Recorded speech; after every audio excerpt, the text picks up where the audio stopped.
കോടതികൾക്കും പക്ഷേ ലിമിറ്റേഷൻ എന്താ അറിയാമോ? അന്വേഷണം കഴിയട്ടെ എന്നൊക്കെ പറയും. അന്വേഷണം കഴിയാൻ 1 വർഷം എടുക്കും. അതുകൊണ്ട് കോടതികൾ കുറച്ചുകൂടെ പ്രൊആക്റ്റീവായിട്ട് ഇത്തരം കേസുകളിൽ, ഇപ്പോൾ ഉദാഹരണം അരുണിന്റെ കേസിൽ തന്നെ ഇങ്ങനെയൊക്കെ ചോദിച്ചെങ്കിലും വ്യാജ പോക്സോ എന്നൊരു വാക്കൊക്കെ പറഞ്ഞിരുന്നെങ്കിൽ നന്നായിരുന്നു.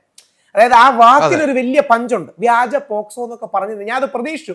കുഞ്ഞിക്കണ്ണ സാറ് ഒരു പക്ഷേ അങ്ങനെ പറയണ്ട, പ്രജുഡ്യൂസ് ആക്കണ്ട എന്ന് വിചാരിച്ചായിരിക്കും. കോടതികൾക്ക് ലിമിറ്റേഷൻ ഉണ്ടല്ലോ. അവർ പറയാം, രാഹുൽ ഈശ്വരനെ പോലല്ലോ, അവർ പറയുന്ന എല്ലാ വാക്കിനും വിലയും എക്സ്ട്രാ വാല്യൂ ഉണ്ട്. നമ്മൾ സാധാരണക്കാരാണ്. അപ്പോൾ കോടതികളും കുറച്ചുകൂടെ പ്രൊആക്റ്റീവായി വരണം. കണ്ണിന്റെ മുമ്പിൽ ഒരു വ്യാജ പോക്സോ കേസ് കിടക്കുകയാണ്. എനിക്ക് തോന്നുന്നില്ല, ഞാൻ തമാശയ്ക്ക് പറയുകയാണെ, അരുൺ പോലും അതിനെ വ്യാജ പോക്സോ എന്ന് വിളിക്കുമെന്ന്. ഞാനിപ്പം തമാശയ്ക്ക് എവിടെയോ പറഞ്ഞു, അരുൺ എന്ന ലിബറലിന്റെ പ്രശ്നം നാളെ അരുണിനെ വെറുതെ വിട്ട അരുൺ അതിനെതിരെ ചർച്ച എടുക്കും. ഇത് പുരുഷവിരോധമാണ്, ഇത് മറ്റേ ഹെജിമണിയാണ്, സവർണ ഹെജിമണിയാണ്, വെജിറ്റേറിയൻ ഹെജിമണിയാണെന്നൊക്കെ പറഞ്ഞു. ഇതിന്റെ പ്രശ്നം എന്ന് പറഞ്ഞാൽ അത് വ്യാജ പോക്സോ ആണെന്ന് പറയാൻ നമ്മുടെ നാക്ക് പൊങ്ങാത്തത് നമ്മുടെ ധൈര്യമില്ലായ്മയാണ്. അപ്പൊ അത് വ്യാജ പോക്സോ എന്ന് പറയണം. അങ്ങനെ വ്യാജ പോക്സോയിൽ പെട്ട് ആഴ്ചകളും മാസങ്ങളോളം ജയിലിൽ കിടന്ന പല ആൾക്കാരെ എനിക്കറിയാം. അവർക്കെല്ലാം വേണ്ടി വ്യാജ പോക്സോ എന്ന ആശയമെങ്കിലും ഉണ്ട് എന്ന് പറയണം. കാര്യം കൊച്ചു പിള്ളേരെ കൊണ്ട് മൊഴി പിടിപ്പിക്കുക. അവർക്ക് ഈ ഫോൾസ് മെമ്മറീസ് ഒക്കെ ഇംപ്ലാന്റ് ചെയ്യും. വളരെ ഒരു ശാസ്ത്രീയ വിഷയമാണ്.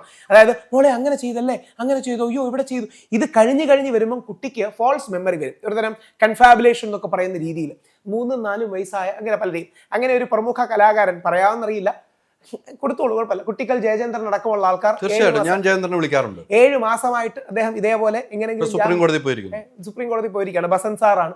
ഇതിന്റെ പ്രശ്നം എന്ന് പറഞ്ഞാലേ, അതായത് അവരുടെ ഒരു സ്വത്ത് തർക്കവും കുട്ടിയുടെ കസ്റ്റഡിയും വെച്ചാണ്. ഇവർക്ക് കുട്ടിയുടെ കസ്റ്റഡി കിട്ടാതിരിക്കാൻ വേണ്ടി അവരുടെ തന്നെ ഒരു ബന്ധു കേസ് കൊടുത്തു. ഞാൻ ആ കാര്യം ഇടപെട്ട് ഞാൻ സംസാരിച്ചു. അല്ല, ഇത്രയും കേസുകളൊക്കെ വരുന്നില്ല. എത്ര സിനിമ പോയി. അദ്ദേഹത്തിന് അറിയാം, പറയുന്നോണ്ടെന്നല്ല, അദ്ദേഹത്തിന് വീട്ടിലാരും ഇല്ല, അച്ഛനും അമ്മയും ഇല്ല, ഫാമിലി ഒന്നുമില്ല. അല്ല, ഇത്തരം കേസുകൾ ഒത്തിരി വരുന്നത് പത്രങ്ങളിൽ. ഈ ഇടയ്ക്ക് പത്രങ്ങൾ ഒരു പേര് മാറ്റിയടിച്ചു. മണികണ്ഠൻ ആചാര്യയുടെ മനോരമ പോലത്തെ വലിയൊരു പത്രമാണ് പേര് മാറ്റിയടിച്ച്.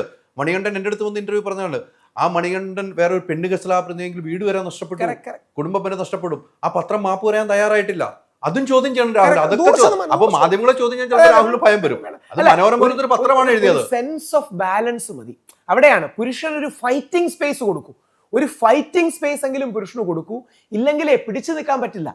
ഇല്ലെങ്കിൽ ഈ അതുൽ സുഭാഷിനെ പോലെ പലരും ആത്മഹത്യ ചെയ്യും. അതുൽ സുഭാഷ് എന്നൊരു ടെക്കി ആത്മഹത്യ ചെയ്താണല്ലോ ഇപ്പോൾ സുപ്രീം കോടതി പോയത്. ഇയാളുടെ കയ്യിൽ നിന്ന് കാശ് മേടിച്ച് കുട്ടിയെ കാണാൻ സമ്മതിക്കുന്നില്ല. അവസാനം ഇയാൾ മടുത്ത് വീഡിയോ ഉണ്ടാക്കി ആത്മഹത്യ ചെയ്യാണ്. ആ അവസ്ഥയിലേക്ക് ഈ നാട്ടിലെ പുരുഷനെ എത്തിക്കരുത്.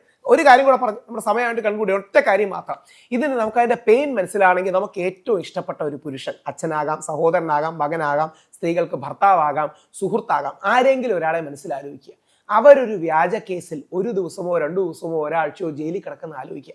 അപ്പോഴാണ് നമുക്ക് കൂടുതൽ പൊള്ളലുണ്ടാവുന്നത്. നമ്മൾ കിടക്കുന്നതിനെക്കാട്ടി കൂടുതൽ വേദന ഉണ്ടാവുന്നത്. കാര്യം ഹെൽപ്ലെസ് ആയിട്ടൊരു വ്യാജ കേസിൽ കിടക്കുമ്പോൾ അത് ജീവിതം മുഴുവൻ ആത്മാവിൽ ഒരു സ്കാറാണ്, ആത്മാവിൽ ഒരു മുറിവായിട്ട് അവർക്ക് കിടക്കും.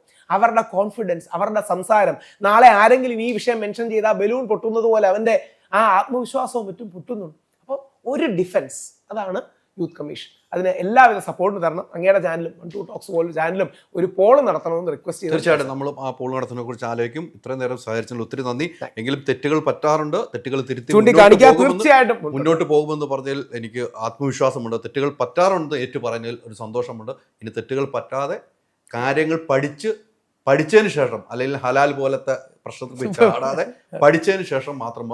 ഒരു കാര്യം വീണ്ടും പറയുന്നത്, ദിലീപ് കുറ്റക്കാരനാണെന്ന് തെളിഞ്ഞാൽ അപ്പോൾ നമുക്ക് കാണാം, തെളിഞ്ഞില്ലെങ്കിലും നമുക്ക് നേരിട്ട് കാണാം. അത്ര വരെ നമുക്ക് കാത്തിരിക്കാം. ഹണി റോസിന്റെ കാര്യത്തിൽ ഞാൻ ഇപ്പോൾ എന്ത് പറഞ്ഞാലും അത് എതിർത്ത് തന്നെയാണ് ഞാൻ ഈ ഇന്റർവ്യൂ അവസാനിപ്പിക്കുന്നത്. Thank you. Ultra modern kitchen devices. ഒരു കിച്ചണിൽ വേണ്ട എല്ലാ ലേറ്റസ്റ്റ് ബ്രാൻഡുകളും ഇവിടെയുണ്ട്. ലോകോത്തര ബ്രാൻഡുകൾ, original products, wide range. MyG future.